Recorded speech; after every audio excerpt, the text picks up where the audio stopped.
Hello, and welcome to the Warrior Airman Podcast, a podcast that enriches the unity of the community within the 102nd Intelligence Wing. This is the place where airmen can foster relationships built on our unique experiences. I am your host, Technical Sergeant Mandy Givens, and today we have the pleasure of having Senior Master Sgt. Gottschalk's company. Thank you for coming in today, Sergeant Gottschalk. Oh, thank you for having me. It's my pleasure to be here. I had the distinct pleasure of celebrating the Marines' birthday with you this past November 10th, and the conversation that was sparked in the room amongst yourself and former Marines really inspired me to have you come on today to talk about your former career as a Marine, or your career as a former Marine, and your transition into becoming an airman, and then now you're transitioning into retirement come this spring. So I think that members within the 102nd can really gain some mentorship and some leadership advice from you. And the floor is all yours. Please tell us about your career as a former Marine. So my career as a Marine began, and it was the first story I think we told last week. I walked into a Navy recruiter's office in Jackson, Mississippi, and he was actually out to lunch. The Marine recruiter was kind enough to let me sit at his desk, so to speak, to wait for the Navy recruiter to come back.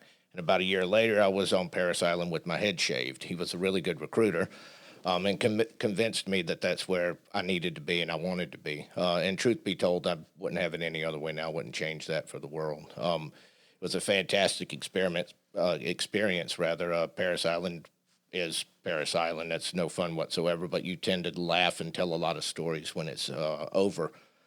And then in the Marines, I worked on F-4 Phantoms and F-18 Hornets as a crew chief. We called ourselves plane captains. I was also a jet engine mechanic. Traveled to Japan, traveled all over the world except to Europe. We did a lot of traveling out in the Pacific and across the United States. It was a lot of fun. But in about 4 years, I decided it was time for me to go on to bigger and better things and make my fortune in life. And it had nothing to do with the Marines. I honestly can say it was all positive for me. I had fantastic leaders, fantastic friends, some of whom I still communicate with today. And I was in my mind that I was finished with the military at that point. I got out, took a job in Mississippi, and then somebody mentioned the Air National Guard to me, and I said, well, that doesn't sound bad. Get some more training. I'll just do 3 more years. And so here I sat 37 years later, and I got to say, it's been like the blink of an eye right now. I can't understand where 37 years went. I've had so much fun, and I've met and known so many wonderful people. So. Oh, wow. I have to say, one thing that resonated with me with your conversation, that I was privy to with your the other former Marines that were present for the Marines' birthday, was you all both, or not both, sorry, there were more than just 2, but all of you felt that your experience within the Marine Corps, I don't know if it was basic or just the culture, kind of brought all of you together, and it was something that. We had a former Marine in there. He, as young as, I don't want to give his age away, but much younger than yourself and a few of the others. But he also had those same comments that something about the culture, and you all were trying to narrow it down. Like, what was it?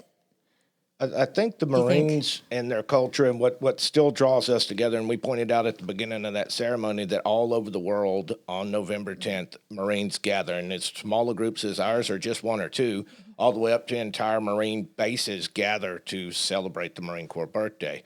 And part of the Marines' heritage is, part of that brotherhood, sisterhood, if you would have it, is that they do a fantastic job of selling their history of here's the things the Marines have done. Here's where we sacrificed. Here's where, brave people went and did brave things and, secured this nation's freedom and helped secure the actual, our split from England back in the day.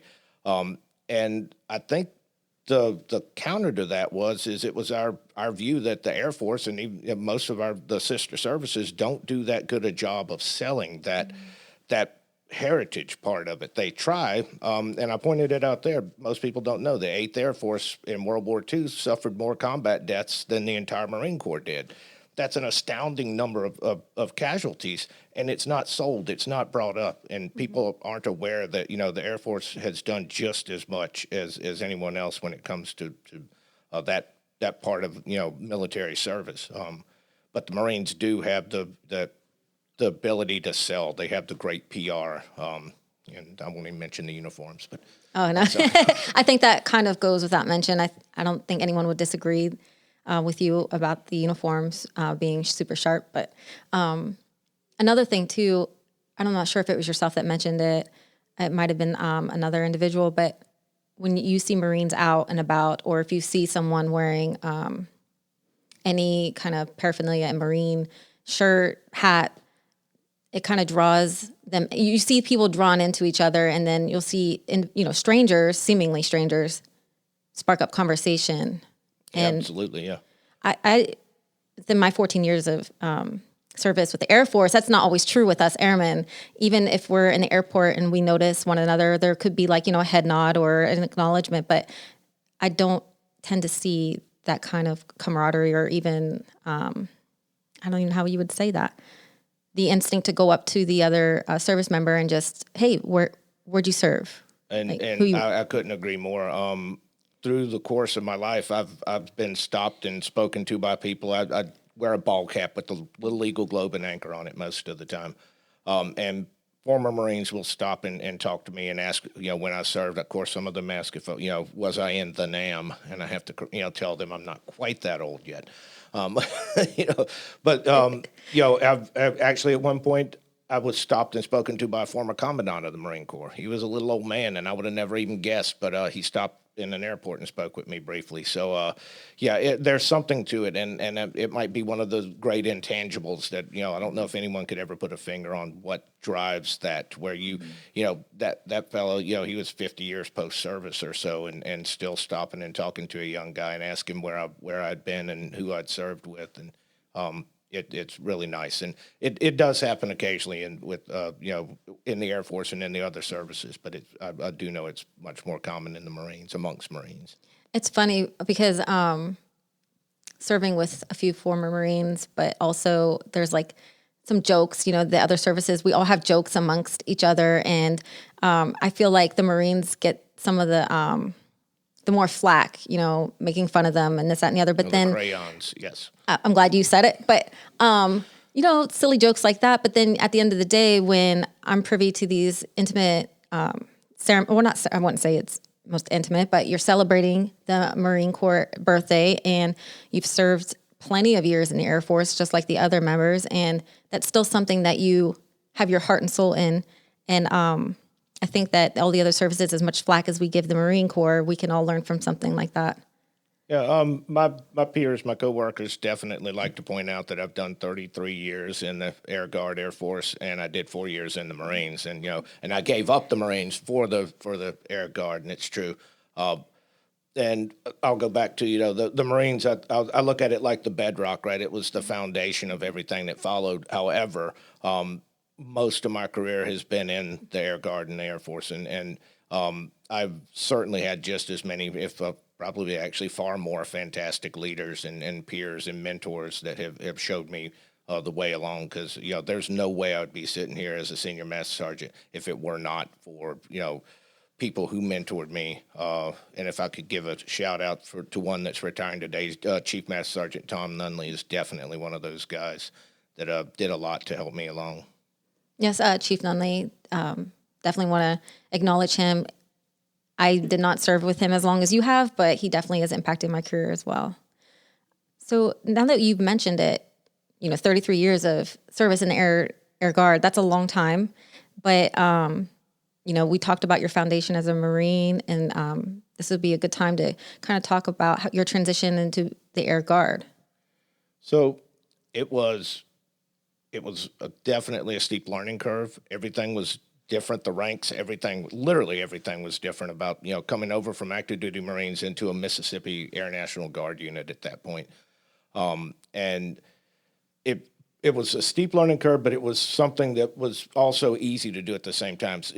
They were much like this unit. At that point, we flew C-141s, and it was just a fantastic bunch of people, really easy to get along and work with. No, everyone was always happy and willing to take the time.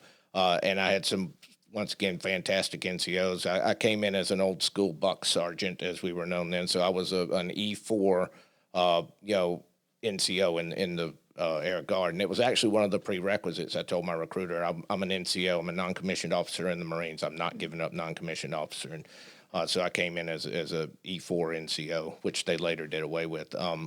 But it's always been about the once again, I just can't say, I'll say it too much. I know the fantastic leaders and mentors and peers, officers and non-commissioned officers around me that's influenced me along the way. Believe it or not, I've needed course corrections just like everyone else has. You can veer left or right. You can become stagnant. You can try to run too fast. And having someone there who's willing to stop you and say, hey, look, you're doing it wrong. Slow down, speed up, get back on the right track. And those are the people that, through the course of anyone's career, no matter what you're doing, those are the important people. And we're fortunate in the Guard in particular to have them all around us. Absolutely. And I think another important piece to that is that personal accountability piece, and then being coachable. We can have all the best mentors in the world and the best leadership, but if we don't take that into account for ourselves and being receptive to it, then it's hard to kind of grow, and it's hard to become that leader and mentor that you want to become, right, based on what you've experienced. Absolutely, it's. I try to tell people when I'm mentoring them, the first place you should look when something goes wrong is in the mirror. Mm-hmm. Most of the time, it's something if you take accountability for and realize that, hey, I did this wrong. I tell them honestly, any career setbacks that I may or may not have had, I can directly attribute to myself, to me not doing what was needed, checking those boxes on time, not completing a senior NCO, at the earliest possible opportunity. And it goes, I've asked people, are you putting in for this or that job? And they say, no, they won't select me. Well, have you finished NCOA? Well, no, I haven't. Well, you're right. They won't select you. They can't select you. So it's all about making sure that you've done everything you can in your career. It should never be waiting on you. It should always be waiting on that next opportunity to do something. Well, I guess, there's no questioning that you're a very determined, motivated person. And that's, I would imagine that's probably what made you a great candidate to be a Marine. And then you saw the opportunity to become an airman. So early in your career, I don't know if I want to say what, but who and what stood out to you as far as getting you on the right track? Was there a moment in time where you're like, I could see myself becoming a Senior Master Sergeant? Like, what did that look like for you? I couldn't see myself becoming a Senior Master Sergeant until Chief Nunley called me and told me they selected me as a Chief Master Sergeant.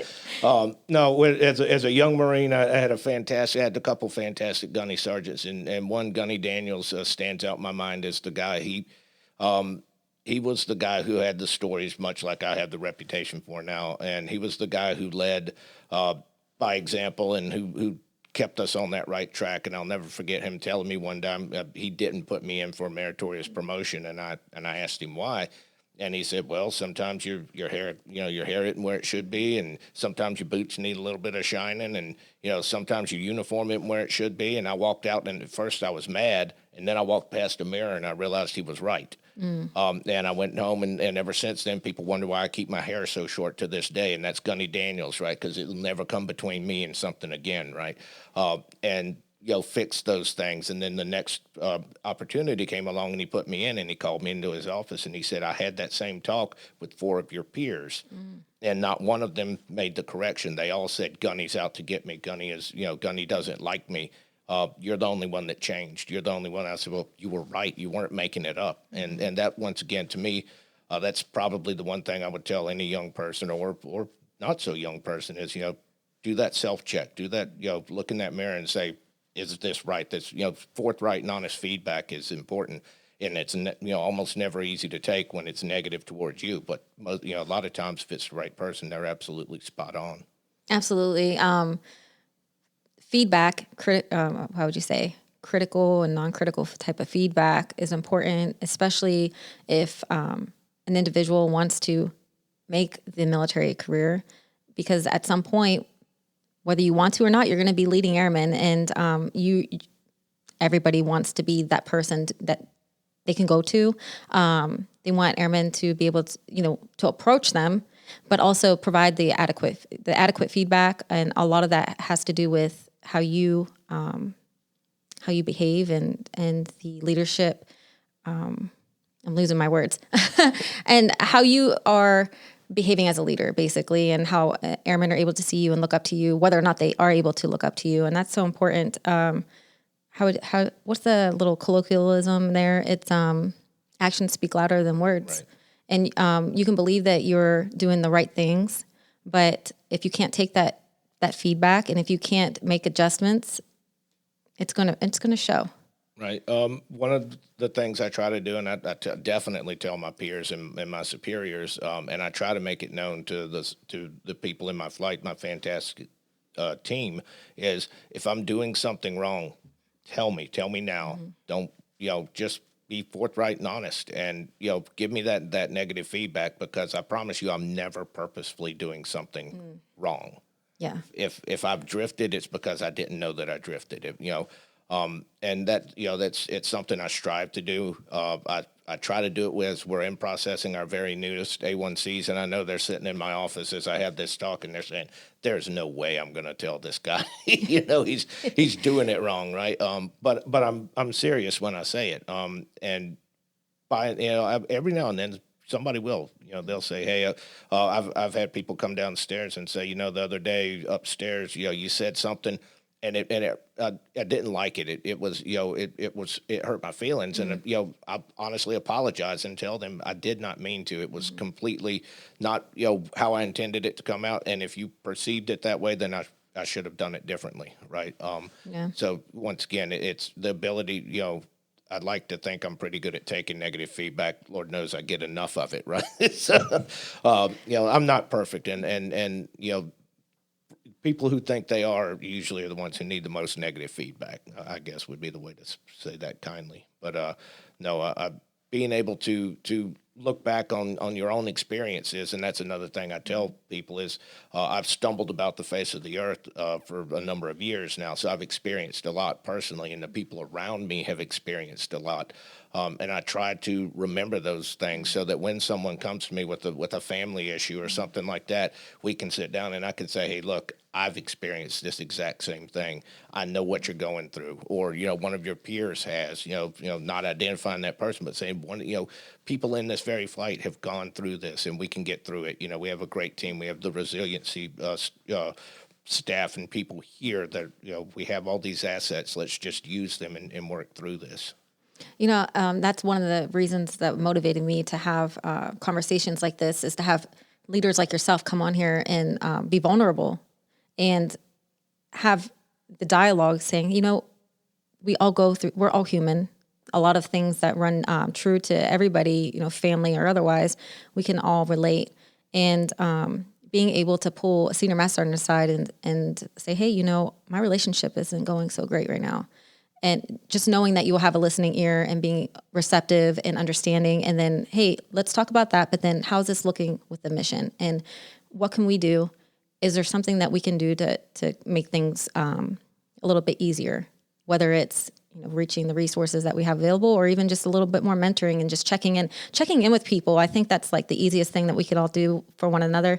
And I definitely have seen a shift since I've come to the unit, December of 2016. I've definitely seen that shift with the resiliency team. I know our squadron in particular is on the forefront of that, but the wing as a whole, especially, being vulnerable, seeing leadership and being vulnerable with airmen is something that I'm glad to see here. Right. As you said, we are all vulnerable. We're all people. We all have lives. I personally have leaned on several members of that staff, and what I always tell people too is if something's going on, tell somebody, tell anybody, right? Mm-hmm. Even if it's something small. I've been TDY before with blizzards coming in, and I will not name them, but people have gone to my house from this unit and shoveled my driveway out, shoveled my wife's car out so she could leave and get out, right? With storms coming up the coast, I've had them go to my house and carry my deck furniture down into the cellar for me while I was gone. It took one phone call. And literally one time while on the phone, I was on the speakerphone, and people in the office heard it, and they said, whoever I was talking to said, they're on their way now, right? That's just unbelievable right there. And I tell people, to me, this is a family. This unit in the military in general, this unit in specific is another family to me. I've had other people say, yeah, maybe distant cousins, right? But, I guess it depends on who you're talking about and who you're talking to. But there's people here that I know I can utterly rely on at any time, 24/7, 365. If I need them, I can call them. And I like to think that people feel that same way about me, that if they need something, all they have to do is pick up the phone and let me know. So.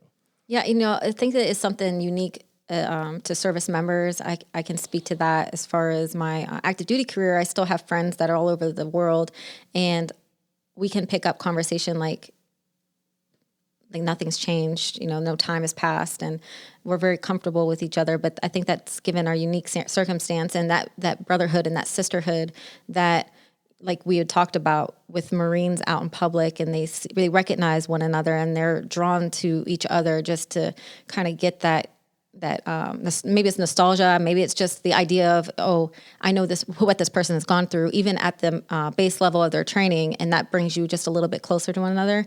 And that's something I talk about a lot in my work area, my work center, is our service and how that connects us and how that's a part of our legacy. And I know that no one is expected to be best friends, and like you had mentioned with the cousins, but some of my closest relationships have stemmed from my service, and I don't think that's a coincidence at all. And I know that's part of it is my age and when I've joined, but just having that level of trust and respect for one another, I think that plays into the things that we're willing to do for one another when we need help.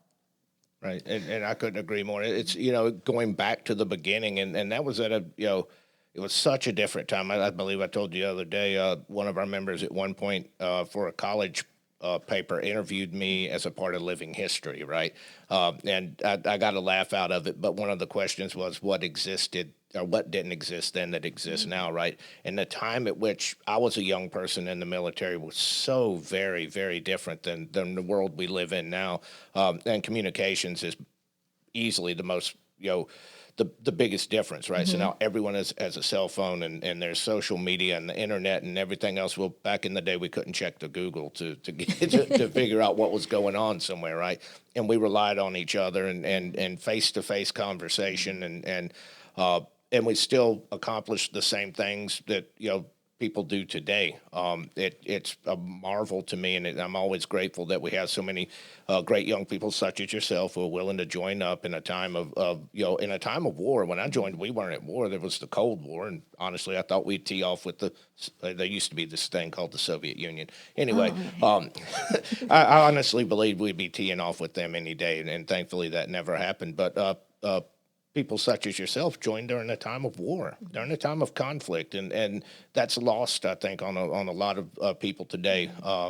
That virtually, I'd say virtually every person in the unit now, we're getting swiftly that way. I'll say that has either enlisted or re-enlisted during a time of conflict, knowing that there was that chance that they could be called on to go somewhere at a moment's notice and take up arms for this country, and that speaks wonderfully for the character of the people we have here, both young and old, because once again, everyone's done it at least once. Well, thank you. And I agree with that sentiment as well. I think it is a little lost on some of the younger folks that are joining. I think that, well, since you brought it up, I want to talk about this a little bit, but like the motivation for enlistment. And initially when you became a service member, what was your motivation for joining? Well, I was family, my family was very, very blue collar. Mom and dad worked hard, while I was growing up, and there really wasn't money there for college. And actually, at that point, the military really wasn't the place you went to go to school. The Montgomery GI Bill didn't even exist then. That's how long ago that was. And to me, it was to go to learn a trade. And I knew that if I went into the service, actually, once again, I was thinking about the Navy. I was thinking about nuclear reactors on submarines or whatever. But then that Marine recruiter convinced me that aviation and jets was what I wanted to learn because, that was where the money was. Okay. So it didn't work out quite that way. But, so to me, it was to learn a trade and to serve. I had uncles that had served in World War II and in Korea, and I grew up around them and had heard the stories told about them. And it was something that I knew that I wanted to be a part of. And so, it was part of it was to serve, but in my mind, I never envisioned a career of it. I was going, my dad had been drafted in the mid-50s, had done his 3 years in the Army, and gotten out, and he still told stories about it, but he went on to do, different things. And so that was part of it, as it was something I knew I wanted to do. And it just, I guess I just never quit doing it. It's, I tell people too, do what you love and love what you do. And you commented on the one thing I'll say a lot is living the dream. People ask me, how's it going? And I'll say, living the dream. And honestly, I mean it. I've had very, very few bad days doing what I do. So. Well, I don't think anyone could argue that given you're going into 37 years of service. That's quite the accomplishment. I personally don't know many people that have served. Maybe one other person, maybe. The one retiring today has more. Oh, okay. Well, there you go. Shout out to Chief Nunley again. There you go. That's still such an accomplishment. I can't sitting here fathom that. And so thank you for your service. You're welcome. Once again, to quote Chick-fil-A, it's been a pleasure. I always appreciate your humor. I'm going to go back into the motivation piece again, because I think it's so important. 'Cause I'm kind of leading into my own experience as well, but I really want to hear your perspective. You talk about your family heritage with your father serving, and then just instinctively wanting to contribute. So you did take a break after the Marine Corps, and then what was that like whenever you were, when you heard of the Air National Guard, or like thinking about joining? What was behind that? So I was actually still on the inactive reserve program. So I was still in. I can't remember what color the ID cards were then. But so I was out about 3 months.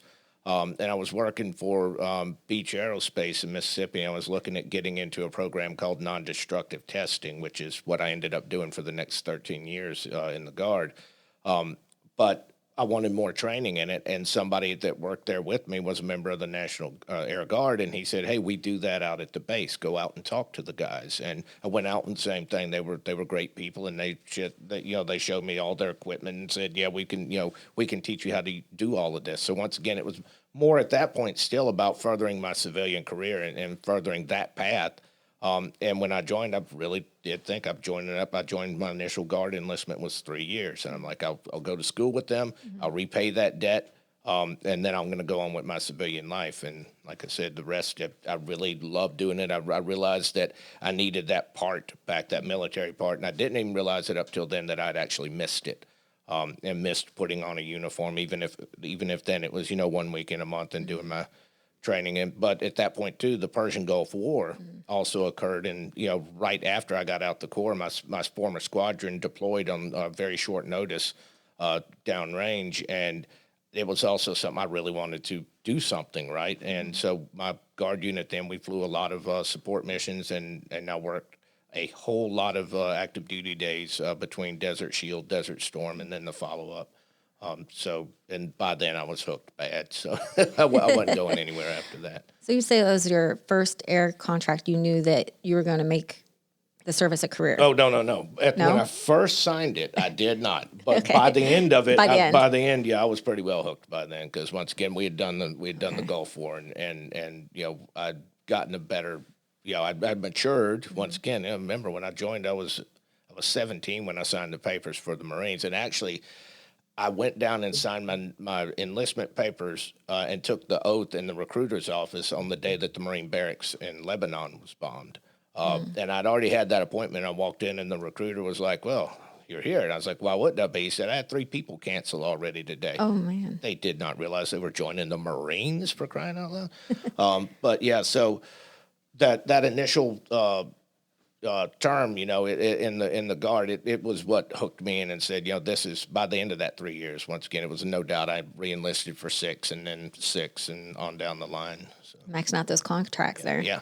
But believe it or don't, I've never gotten a penny of bonus money ever from any of the services. So wasn't any in the Marines. And by the time as my guard career went along, it was always, well, you've been in, at 1.10 years, so we don't give a bonus to somebody's been in 2 years. And that's just the way it is. They knew they had you hook, line, and sinker. Yeah, that's what that's all about. I was perfectly willing to do it for, other reasons at that point. So. Goodness, where did it begin? There's so many questions. So how did you end up in Massachusetts Air National Guard? It's a short, long story. And I won't mention my prior life in Mississippi to any point other than to say when 9/11 happened, I wanted to get back in, do something full time. My unit that I was with, although I loved it, we were transitioning out of C-141s and into C-17s. So there was like a 0% chance we were going to be activated as a part of the efforts, right, post 9/11, at least till we got our planes, which was looking at to be another year down the road. And there was actually a news story on TV about this unit being activated, and I called the recruiter, and the recruiter, said, hey, I was like, hey, what you got? And he says, you're an NDI. Yeah, I can use you. I'll give you a year of orders. And it's a crazy world. I was coming here for 1 year. And it's kind of like how I originally joined the Guard for, a 3-year stint. And I was like, I'll go up there. Mm-hmm. I needed some space from life issues that were going on. And, I figured it'll do that, and I can get in and I can serve. And then same thing, I came here, and it was just such a wonderful group of people. And, it's take people like Chief Jimmy Gray, God rest his soul. He took me under his wing, and he made me feel like I'd been here forever. And so I did a couple years of no illegal orders, got a job as a technician. Then we were bracked and transitioned into Intel, and, the rest is history. Here I sit 20 years later, and same thing. It looks like it's been a blink of an eye. Oh, and I married a Yankee woman, and so she kind of helps keep me grounded up here. There you go. I was going to ask a little bit. I was like, how was that transition, from native Mississippian and then having to come up and, live in New England? That had to have been interesting. It's still interesting. That's it really is, yeah. There's so many little differences in the food, and then of course in the accents. Y'all still talk pretty funny, but so many little things like that. But there's so much that's the same too. That you still have great people to be around, and of course there's differing opinions as well. But it's easy to be here. I'd say that having grown up and lived in 90+ degree weather my entire life, and even in the Marines, I was stationed in South Carolina, and then to come up here and it's June and I haven't turned on the air conditioner yet, right? And to that flip of weather, and I'm like, go down to visit family in June and July, and just ask myself, how did I ever go outside when I was here? Goodness, yeah. It can get pretty brutal, weather-wise down there, and I do love the climate up here, and it suits me pretty well. Well, you've got diverse weather that you've endured, and let's talk about that diverse career again, because I'm thinking, or from just keeping track of our conversation, 5 MOS AFSCs. Like how many so jobs? 2 in the Marines. No, not really that many. 2 in the Marines and 2 in the Air Guard, so 4. Oh, okay, 4. I don't know where I got that 5th one from, but that's something that I have to ask. Is that like being flexible and wanting to retrain? Is that the motivation behind that? Is just to continue serving and just finding where you can serve and best be suited? Right. Well, so in the Marines, we transitioned aircraft. We moved on from Vietnam era F-4 Phantoms into what was then absolute cutting edge F-18. So it's actually a fairly long school to go to, but to us it was, wow, we're getting these aircraft, they had computers on them. The first full color computer screen I saw in my life was in our maintenance section, where they had computers to help manage the data for these new airplanes. They were just unbelievable modern marvels at that time, and who didn't want to work on them, right?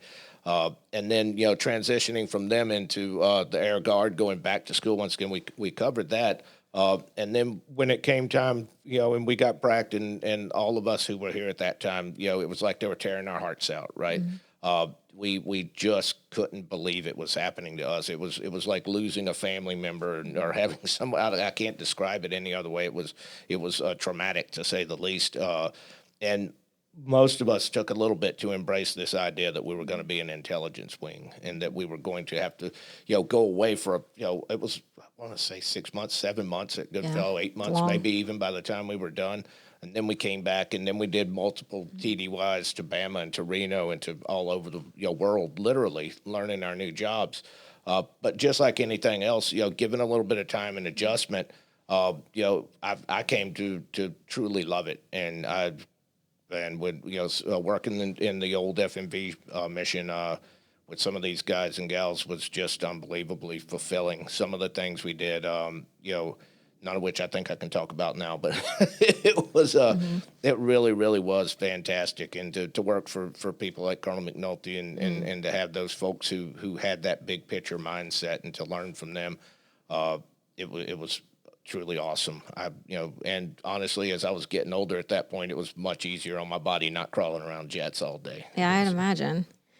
It's funny, you definitely wanted to highlight the people that you work with, and I think that's another motivation for having these conversations, is to get to know each other a little bit better. But I think that when I've talked to other people and when they reflected on their times, like the best times they've had in the military, it always comes down to the people that they served with and the people that they worked with, and how easy they were. It wasn't coming to work. You were showing up and you were performing, but it didn't feel like work. Right, and that's still true. And, I tell people you should never work at a place or a job anywhere, whether it's military, civilian, or whatever, where you're dreading waking up every day. You might know you have something important to do or something you don't really want to do that day at work, and that's okay, but you'll get through that. But it should never be that grind of day after day going, oh, no, I got to go in again. Oh, no, I got. And truly, through the course of my career, I can't ever recall that. I know there were times knowing that we were leaving on a long deployment one day, like the day leaving for a Goodfellow, knowing I was leaving my wife here and I was going to be gone all those months. Those are hard days and bad days, but you also know that's going to end and you're going to come back. And it's always for me been something that I love, and just once again working Christmases and Thanksgivings and being on the road for some of those holidays and missing birthdays. It's not something you like, but it tends to build that camaraderie because your brothers and sisters are there with you, and they're missing the same holidays, right, and missing the birthdays of children and losing parents and stuff like that, having those major life events go on, and you're sharing it, and it just makes it so much easier and better. I can't imagine, honestly, what my life would be like if I didn't have, how many 200 plus brothers and sisters here in this unit, right? It's incredible when you think about it.